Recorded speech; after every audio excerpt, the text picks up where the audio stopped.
Salut à tous et bienvenue dans cette nouvelle vidéo. Allez, aujourd'hui on va dessiner un nouveau personnage, il s'agit de Minato de Naruto. Donc pour ceux qui ne se le sentent pas, je vous ai mis le dessin avec le quadrillage pour vous aider tout le long du tuto. Mais avant ça, on va passer au tirage au sort pour savoir qui a remporté la tablette graphique G960 ainsi que le livre de croquis que j'ai réalisé et le dessin original de Naruto que j'ai réalisé pour le tuto dessiné comme un mangaka. Alors vous avez été extrêmement nombreux à participer au concours, j'en suis vraiment très content.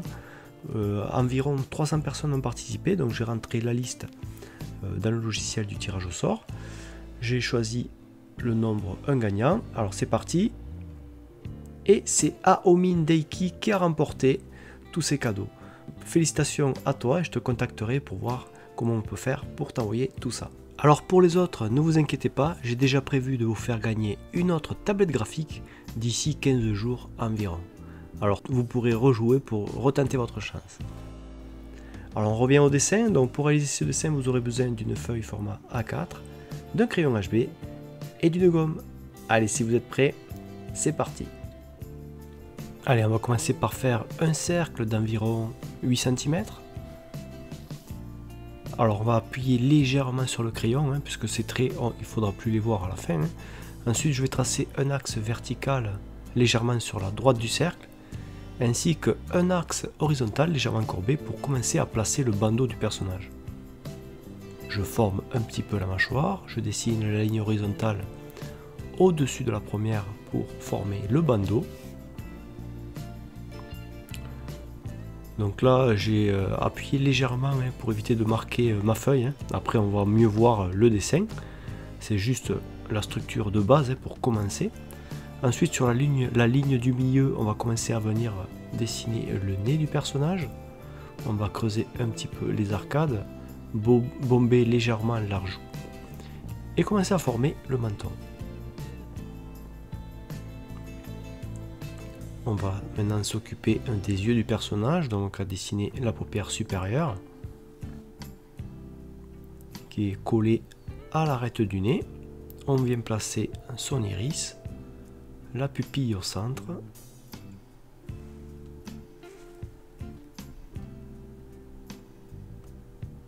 Donc toutes ces étapes là qu'on est en train de faire, il va falloir les faire avec délicatesse. On ne va pas appuyer trop fort sur notre feuille, que si au besoin vous avez envie de modifier certains éléments, vous puissiez gommer par la suite. Donc là on vient placer le sourcil du personnage. On va s'attaquer à son œil droit, donc la paupière supérieure, qui est plus marquée que la paupière inférieure, il faut bien faire attention à ça. L'iris et la pupille. Donc l'iris et la pupille sont décentrés, ils se tiennent sur la partie gauche de la feuille. Donc ils ne sont pas centrés au centre de l'œil. On vient placer au niveau du bandeau là, la plaque avec le symbole. Le visage commence à prendre forme. Allez, on continue avec les cheveux du personnage. Donc on va dessiner les mèches qu'il a sur le bord de la joue. Il y en a une courte et une un peu plus longue qui descend en dessous du menton. Donc il faut bien faire attention où s'arrêtent les pointes des mèches. Regardez bien sur le modèle que je vous ai fourni en début de vidéo pour vous guider tout le long du tuto. On va placer les mèches par-dessus le bandeau. Donc il y en a des plus longues et des plus courtes. Donc regardez bien l'orientation des mèches. Donc celle-ci arrive au-dessus de la paupière sans la toucher. Et la dernière, elle va déborder légèrement du bandeau à l'angle du bandeau.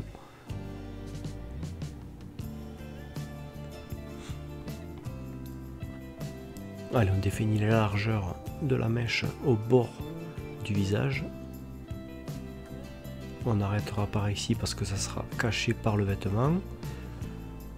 On prolonge le bandeau pour dessiner l'arrière de la tête et on va pouvoir placer comme ceci l'oreille qui sera à côté de la mèche, là, juste ici. Voilà.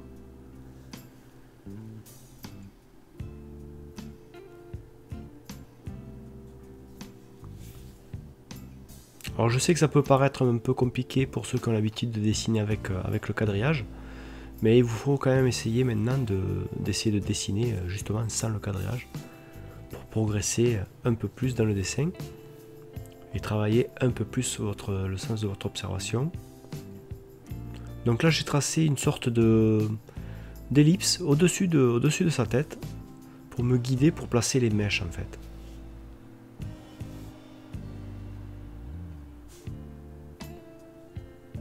Voilà, je fais le tour.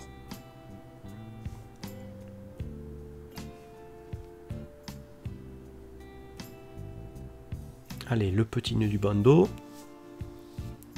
On descend les cheveux, donc il y a 2 ou 3 mèches là. Voilà, on va s'arrêter là parce que ça sera caché par le manteau, enfin par le col du manteau. Et on termine par la dernière mèche. Donc il y en a 3 là aussi. 3 ou 4, voilà, la 4e elle est là. Donc faites bien attention de la longueur des mèches. N'hésitez pas à prendre des repères avec vos doigts comme je viens de faire pour mesurer par exemple la hauteur des mèches qu'il a au-dessus de la tête.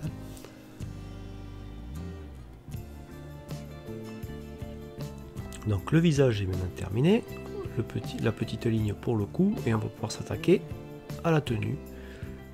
Donc on va venir placer le col du manteau, donc il va venir sur la joue, là, sur le bord de la joue.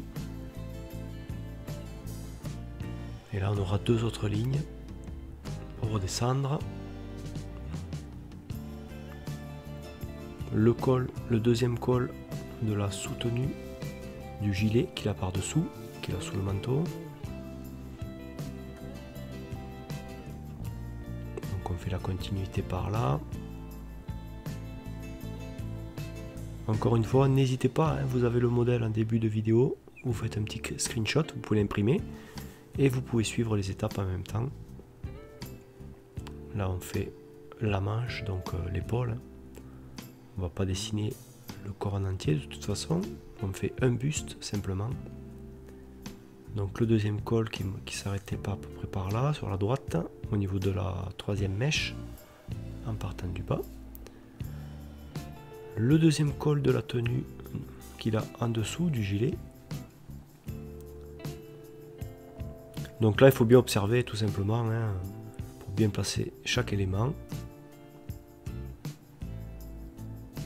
Donc le dessin c'est de la patience, il ne faut pas se jeter à fond. Le but c'est pas de faire un dessin en 2 minutes, hein, je le dis à chaque fois, mais prenez le temps de observer chaque élément afin de bien le reproduire, c'est la clé. Hein. Ne vous jetez pas sur votre feuille et à fond, il faut que j'ai fini le dessin en 20 minutes. Non, ça c'est pas la bonne méthode. Prenez le temps et plus vous travaillez lentement, plus vous apprendrez parce que vous allez observer plus longtemps afin de reproduire chaque élément. Et à force de dessiner et d'avoir l'habitude d'observer et de reproduire tel ou tel élément, ben, vous irez de plus en plus vite. Donc vous inquiétez pas pour la vitesse, ça se fera au fur et à mesure. Encore une fois, ce n'est pas un concours de rapidité, hein. Le but c'est d'avoir un dessin joli. Donc on s'en fout si on passe 2, 3 heures, 4 heures ou 5 heures. Le but c'est d'y arriver et de prendre du plaisir à le faire, tout simplement. Donc là on a terminé le croquis du personnage. Voilà. Maintenant on va gommer légèrement le croquis afin d'estopper un petit peu les coups de crayon. On va affûter son crayon pour qu'il soit bien pointu, hein, bien affûté. Et on va repasser les contours du personnage. Donc là j'accélérais un peu plus parce que bon, de toute façon le dessin est déjà fait, là il n'y a rien de sorcier. Il suffit tout simplement de repasser tous les contours de chaque trait que vous avez fait. Donc voilà. Allez, on se retrouve après.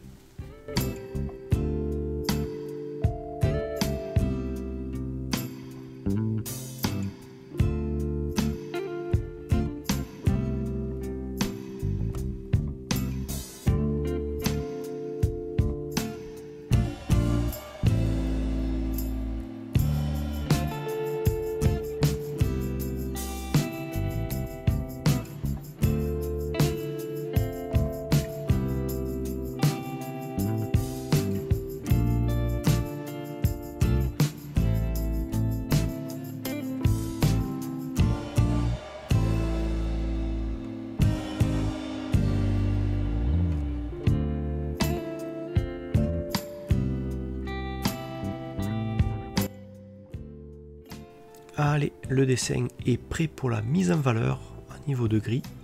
Donc prenez votre crayon HB et c'est parti, on va pouvoir commencer. Donc je vous invite, avant de commencer d'ailleurs, de vous entraîner sur une feuille à part, donc une feuille de brouillon, et d'essayer de faire des niveaux de gris, donc des gris clairs, des gris moyens, des gris foncés, afin déjà de le maîtriser avant de le faire sur votre dessin. Ensuite, cette étape est très simple, hein, c'est juste des aplats de niveau de gris. Donc il suffit de regarder où se situe chaque zone à griser, de les démarquer avec des lignes, comme je fais là, et ensuite de remplir ces zones. Donc je ne vais pas vous expliquer pendant toute la vidéo, là, tout le remplissage, tout ce que j'ai fait. Hein. C'est quand même assez simple, on peut voir, vous voyez, je trace d'abord une ligne repère et ensuite je remplis à l'intérieur. Donc je vais faire ce même procédé sur la totalité du dessin. Donc bien sûr il y aura des zones qui seront très sombres, donc il faudra vraiment repasser plusieurs fois avec votre crayon et appuyer beaucoup plus fort bien sûr. Donc à vous de doser l'appui que vous allez donner sur votre feuille pour choisir chaque niveau de gris. Donc je vous laisse faire cette étape et je vous retrouve à la fin de la vidéo. Allez, bon dessin à vous.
Allez, la vidéo est maintenant terminée, donc j'espère que vous aurez réussi à refaire ce personnage. Si la vidéo vous a plu, n'hésitez pas à vous abonner si ce n'est pas déjà fait. À laisser un commentaire aussi, ça aidera à faire connaître la chaîne. Et j'aime bien avoir vos retours sur les vidéos. Et sur ce, moi je vous dis à la prochaine et que le dessin soit avec vous. Allez, bye.